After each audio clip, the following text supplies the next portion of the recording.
Well, hello there. My name is Beatrice, and today I'm going to be talking about how to add friction to your marketing toolbox. Now, I always find it really tricky to kick these things off without an audience. So hopefully you're all nodding and smiling and giving me a thumbs up to go, yes, can't wait to hear more. So before I go into it, just a little bit of background on me, because lots of people like to hear about the speaker. I started off in neuroscience. I also then went on to work in tech and digital as a digital planner. So what I really wanted to do was merge my understanding of human behaviour with my understanding of tech and digital, which is what I do now.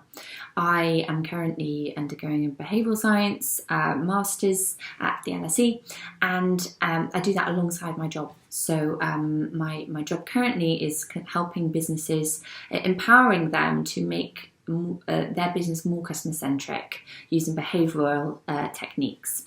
I don't know about you, but I was definitely part of the sourdough lockdown craze of 2020. My mum taught me to make so much bread, and we made so many different types, and it was just lovely. But one day we ran out of flour. And there was this, I know lots of people were mad rush to get to the supermarkets, get flour, get baking, and we ran out. So a few days later, my dad popped his head up and said, "Oh, don't worry, I bought loads of flour direct to the wholesaler." I thought, "How did you do that?" He said, "Oh, I did it online." I was gobsmacked. Firstly, my dad is technically inept, so this was amazing in itself that he's even managed to do something online, but he's gone direct to the wholesaler, which was also fascinating. And then next week, my grandma is doing click and collect with Sainsbury's online. I literally think this is utter madness. What's gone wrong with the world? But as everyone pretty much knows, we were forced to go online during the pandemic. A lot of people who didn't like shopping online had to go to the pandemic. I don't like clothes shopping online, but I was doing it too. And we've seen that people, when they're going online, they're having these new experiences. That firstly, they're interacting with new brands, and they're spending more time, typically on average, when they're buying online. And they're trying new things. They're buying from retailers they haven't bought from before, and there is this massive shift. So it's more important than ever to make your online experience count. Every interaction needs to understand what your users are really thinking and let that drive your strategy. We've seen a shift with businesses towards subscription services for food online, things like Gusto, and HelloFresh has done amazingly well in terms of their revenue. And you've got easy to use platforms like Amazon Fresh too. And what also interests me is how companies have been innovating and creating online experiences around food, like online wine tasting, and even creating dates in packages, like food packages.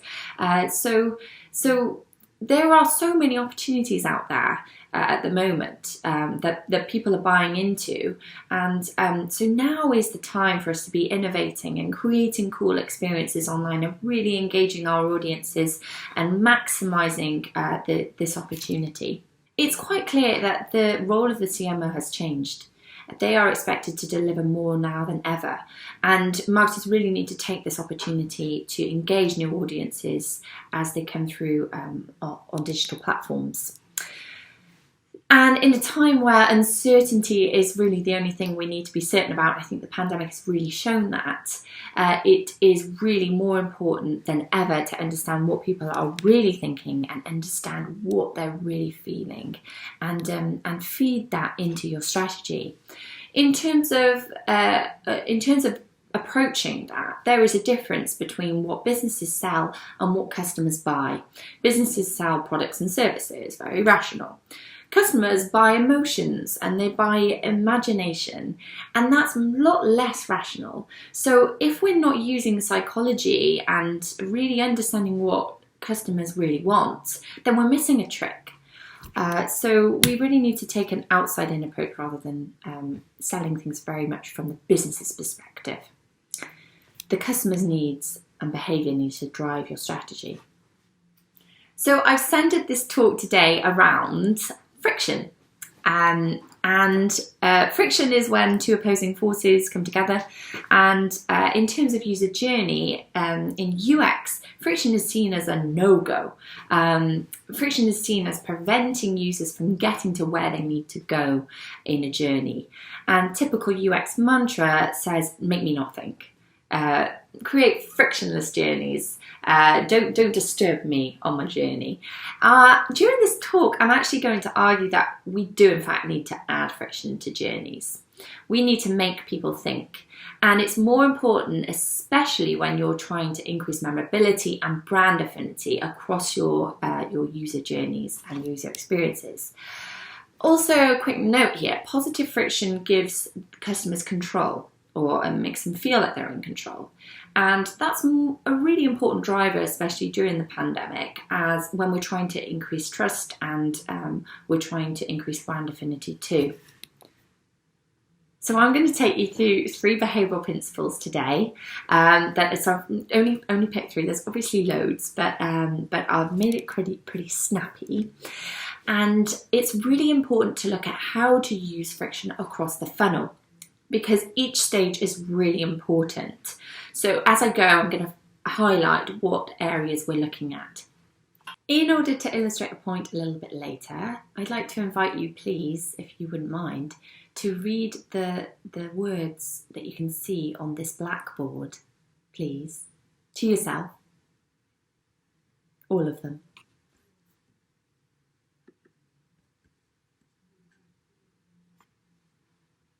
Hopefully you've done that. The 3 behavioural principles I'm going to be taking you through today are cognitive strain, the peak end rule, and lastly, chunking. The eagle-eyed among you might have noticed that I've intentionally changed the 3rd point to a 4th. I've done this purposely because this is our first example of cognitive strain. Cognitive strain makes you engage a little bit more. It increases the amount that you think. It increases cognitive load, and this is a fun example. Obviously, it's not advised to have errors all over your website and to increase cognitive strain, but it just goes to show that you might have increased your attention a little bit more on the slide than if it were just a normal 3. Now, before I go into our first principle, we need to understand how we think and the different ways of thinking. A Stroop test is a really simple way of illustrating how we think, and I'm sure many of you have done one of these before, but if you'd like to experience it, could you please read each colour out loud in step 1 as quickly as you can?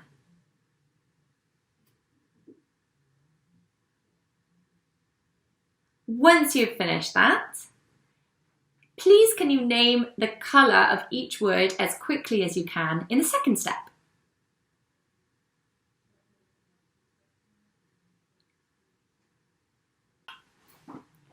It takes most of us longer to read the colours in the second step compared to the first step, and this is because your brain has automatic tendency to want to say red, and you have to override that automatic tendency and shift your way of thinking into a more effortful way of thinking and say blue instead.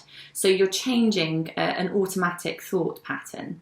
And anyone who's interested in behavioural science will know this to death. But we'd call these 2 different ways of thinking, System 1 and System 2 thinking in behavioural science. It was an idea founded by Daniel Kahneman.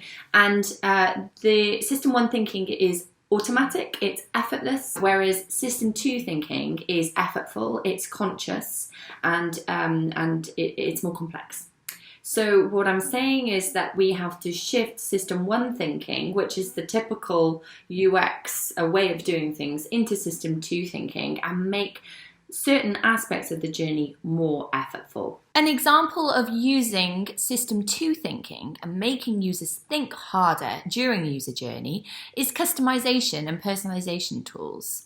You'll see that in this example here, but what it's doing is it's making users think harder about their purchase journey, so it's adding friction. This book block brand enables people to create gifts for corporate events, corporate gifts, and in doing that, you're creating your own bespoke gift. And this is using the IKEA effect, which is the idea that we value things more when we've made them ourselves, or when we've put effort into something. So the more effort we put into something, the more we value it. And it's also using loss aversion effect too, which is when you own something, you are less likely to want to give it away. Even if you don't really value the thing that you're owning, like gym memberships. People sign up to gyms, but you don't really want to cancel the membership because it's your gym membership, even though you might not attend as much as you should do. So to go back to the words on the blackboard that I asked you to read earlier, are there any of those that you remember? And if you'd like to shout those out or make a note of them, or even comment in the box which ones you can remember. Typically, most of us are likely to remember the words circled on the screen. The reason being, those were the words with the missing letters that I showed. And the blackboard game is an example of cognitive strain because you have to think harder to read those words with the missing letters. So you therefore activated system 2 thinking, you've made it more effortful, and you've increased cognitive strain. And that is increasing memorability. So, I mean, most people really do remember those words that were circled. And this really highlights the power of cognitive strain in memorability. So why does cognitive strain increase memorability? In order to kind of demonstrate that, just really quickly and very, very light touch how memory works. You have a stimulus and you encode it in your brain. You then have to store it for a certain duration of time, and then you have to retrieve it, so to recall it. Very, very basic terms. What we're doing is when we think harder, we're increasing the effort that it takes to encode that memory. We're therefore increasing the likelihood of encoding and storage and therefore retrieval.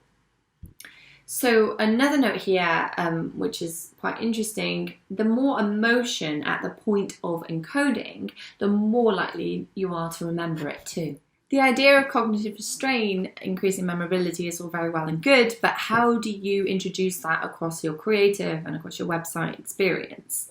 There are different ways of introducing cognitive strain. In this Cadbury advert, they are using incongruence, which is a type of cognitive strain, where two things that shouldn't go together, so it's quite jarring. So this can be also quite confusing for the viewer. The gorilla shouldn't be able to play drums as well as Phil Collins did, so it's highly memorable. It's also linked to the emotion in the song as well, so it's using a level of familiarity with the iconic song, but it's also highly emotive too. The 2000 ad went down so well that it helped Cadbury's bounce back from their salmonella scare from the year before, and that boosted sales by 9%. And I think people were clearly very impressed by how well they got the gorilla to play the drums. As well as using cognitive strain across your brand experience, you can also use this across your UX. Money Supermarket is an online platform that helps you compare car insurance. A lot of people in the UK will use it. And they've used cognitive strain with their Money Calm Bull campaign. They've created this incongruence with the idea of a calm bull in a china shop, which is pretty funny. And they've taken this omni-channel approach too. So they've continued to reintroduce this incongruent creative onto their homepage and also on their offline channels too. By reintroducing the creative across the website, you'll continue to increase the engagement and reinforce that brand message with the engaging creative.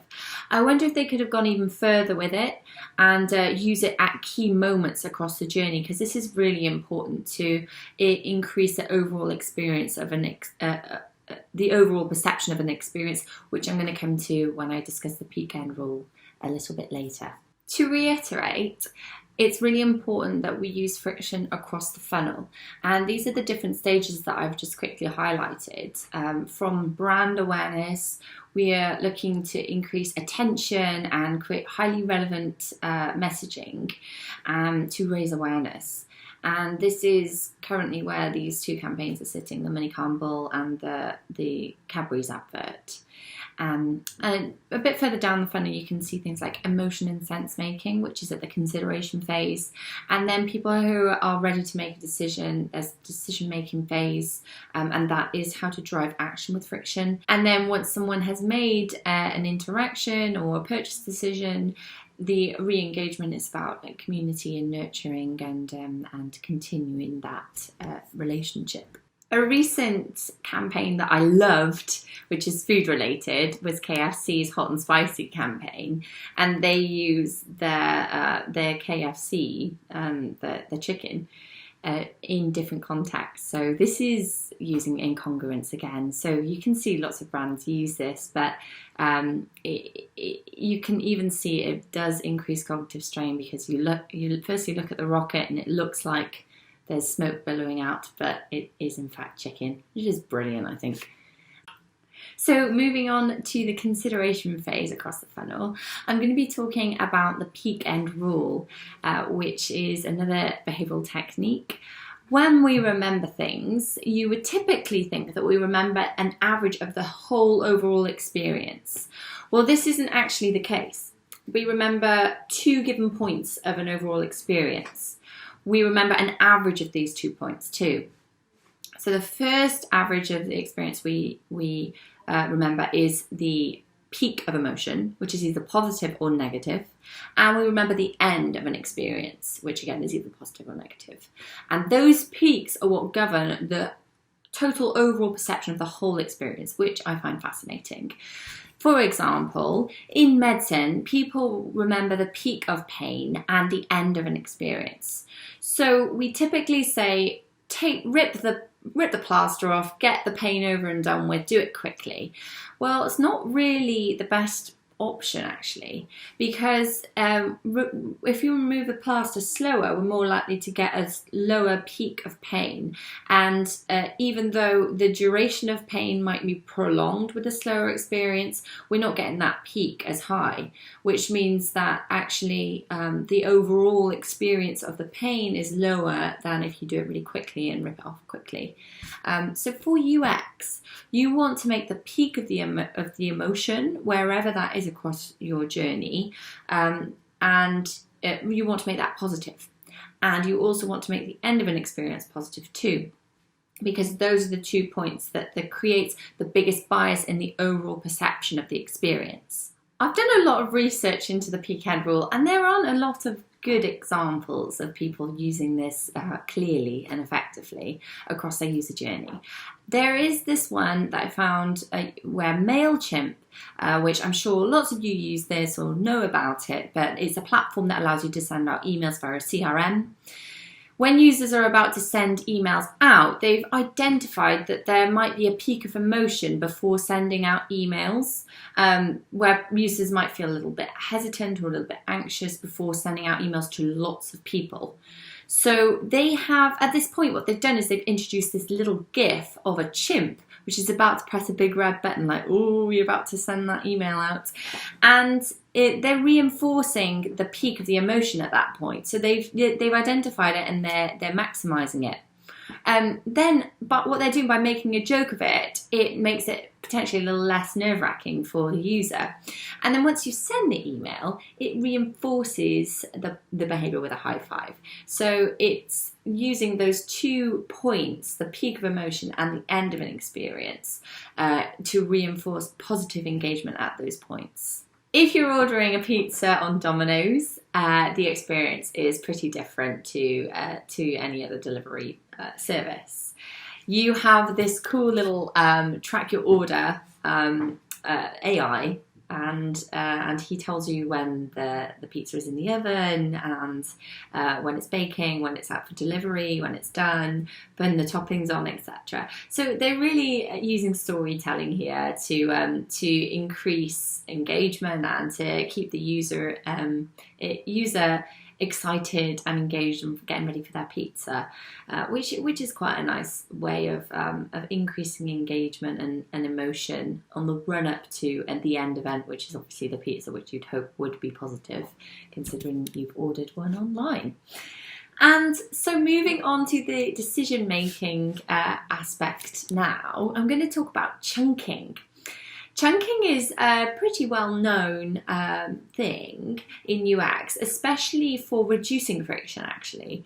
So chunking is when you take a lot of information and you distill it into chunks. So you categorize, and this makes information easier to process. People like Apple do it with their phone specs. And this is really helpful to reduce friction, but chunking can also be used to add friction, which is what I'm going to talk about today.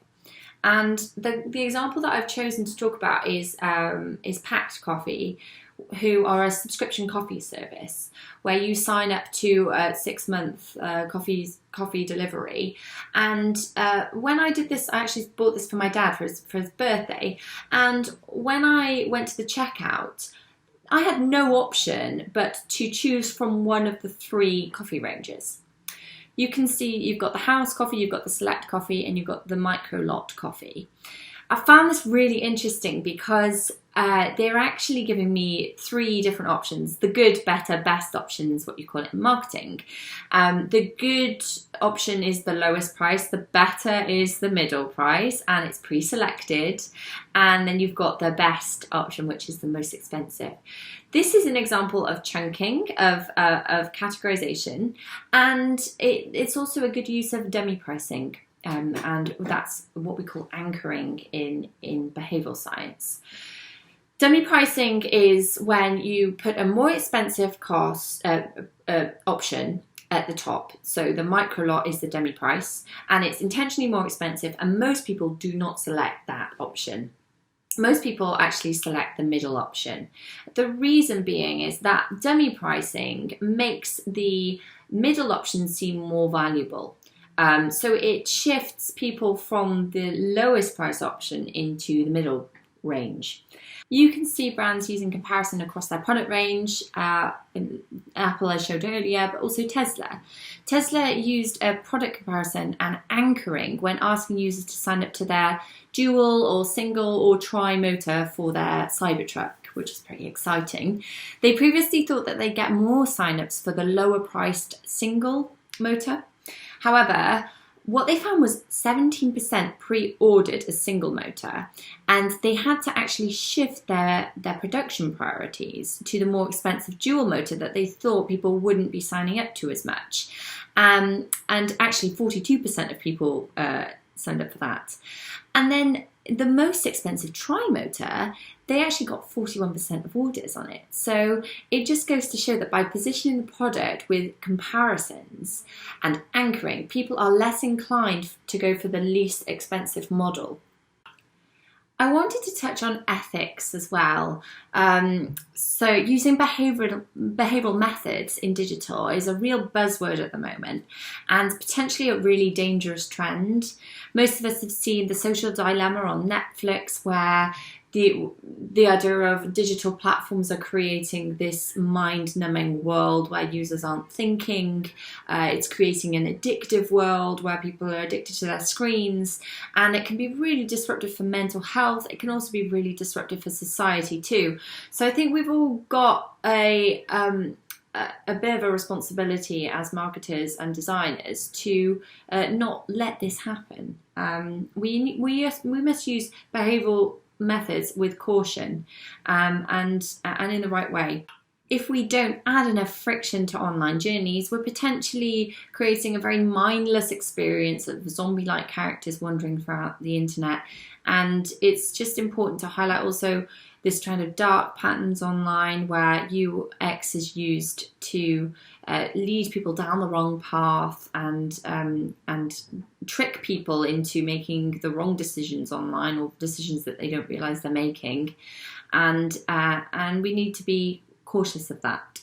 It's also really important to, not only from the customer's perspective and ethically, but from a brand perspective. If people are having negative experiences online that they didn't intend, that wasn't unintentional, then that's going to really impact brand affinity. And something that's been interesting recently is this increase in risk in buyer's remorse through online purchasing. We did a survey recently and we found that 61% had returned something that they had bought online because they just changed their mind. And this attitude towards buying online and being able to take back quite easily is potentially quite negative for our brands. In order to try and help reduce buyer's remorse, there are various things we can do. From a behavioural perspective, I think it's a lot to do with creating clarity, and customers expect to know as much as the people selling the customers know about the products and about the all different angles of the business. So creating clarity in a world of uncertainty is really key there. It can be really tricky to know how much friction to apply across the journey, because too much friction and you're actually disrupting the journey, but not enough friction, and as we said, there's you're just creating mindless journeys. So I created this framework that de-risks that and kind of makes you think a little bit more about where you should be adding friction and where you shouldn't. I've mapped this out based on the level of impact that the purchase or the transaction or the interaction has on the customer, and the level of consideration required from the customer. So to put this into a real life scenario, if the impact has a low impact, if the interaction or the purchase has a low impact on the customer, let's say for example buying toothpaste online, it's highly functional, it's not going to impact the user's life very much, it's not a big purchase, and the level of consideration is likely to be quite low too, because they probably know the brand that they like, they're probably just going to go online, order it and want it delivered. And we want to make that very frictionless in terms of the journey. But where we do want to be adding friction is at the brand level, so that we're increasing memorability and we're creating a very positive experience that's going to link to the brand. Paradoxically, if we think about something with a purchase with a higher level of impact on the customer and that requires a high level of consideration, we can do things like a day loan, for example, because you can sign up to loans online now. And this a loan could potentially, if someone can't really afford it, could potentially be quite a damaging experience for a user. So they really need to consider this purchase a lot.